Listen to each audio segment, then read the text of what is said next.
속보입니다.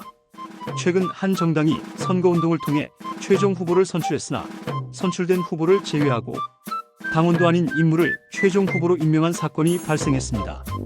이러한 결정이 불법인지와 법적 처벌 가능성에 대해 논란이 일고 있습니다. 현재 상황에 대한 자세한 내용을 알아보기 위해 캐스터를 연결하겠습니다. 현재 상황은 정치적, 법적으로 다각적인 문제가 얽혀 있습니다. 정당 대표가 법적 절차를 무시하고 선출된 후보를 제외한 뒤 임의로 다른 인물을 최종 후보로 지명한 것은 정당 민주주의의 기본 원칙을 훼손하는 행위로 볼 수 있습니다. 대한민국 공직선거법에 따르면 정당 내부의 후보 선정은 반드시 정당법과 내부 규정에 따라 진행되어야 합니다.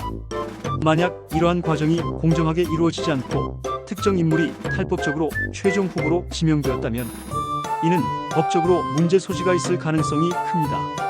전문가들에 따르면 이런 행위는 정당 내부의 절차를 위반함과 동시에 공직선거법의 관련 조항을 위배한 것으로 해석될 가능성이 높습니다.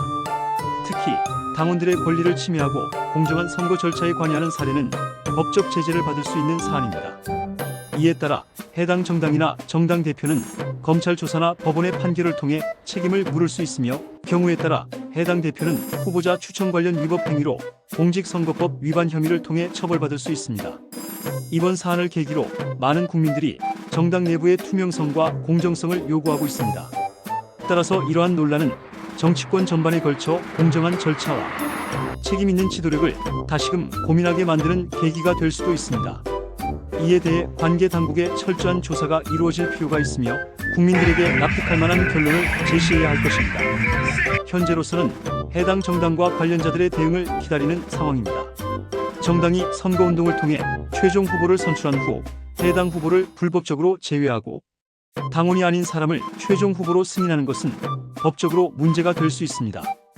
이와 관련된 최근 사례를 보면 특정 정당에서 후보 선출을 취소하고 다른 후보를 승인하는 과정에서 법적 분쟁이 발생한 바 있습니다. 법원은 이러한 후보 교체 과정이 정당 내부 규정과 공직선거법을 위반했는지 여부를 심사하며 불법성이 인정될 경우 법적 처벌이 따를 수 있습니다. 중요한 것은 법원 사법부와 검찰이 바른 법을 왜곡시키는 썩은 집단이고 자유민주의 가치를 훼손하는 사람들 집단이라면 대한민국 전체가 큰 위험 위기에 빠진 것입니다. 법적 처벌 가능성, 공직선거법 위반. 공직선거법에 따라 정당 후보 등록 절차를 위반하면 법적 제재를 받을 수 있습니다. 정당법 위반. 정당 내부 규정을 위반하여 후보를 교체하는 경우 당사자는 법적 책임을 질 수 있습니다. 민사소송. 부당하게 후보에서 제외된 사람이 손해배상을 청구할 수도 있습니다. 형사처벌. 만약 후보 교체 과정에서 강압이나 부정이 개입되었다면 형사처벌이 가능할 수도 있습니다. 이와 관련된 법적 판단은 개별 사건의 구체적인 상황에 따라 달라질 수 있으므로 법률 전문가의 상담을 받는 것이 좋습니다.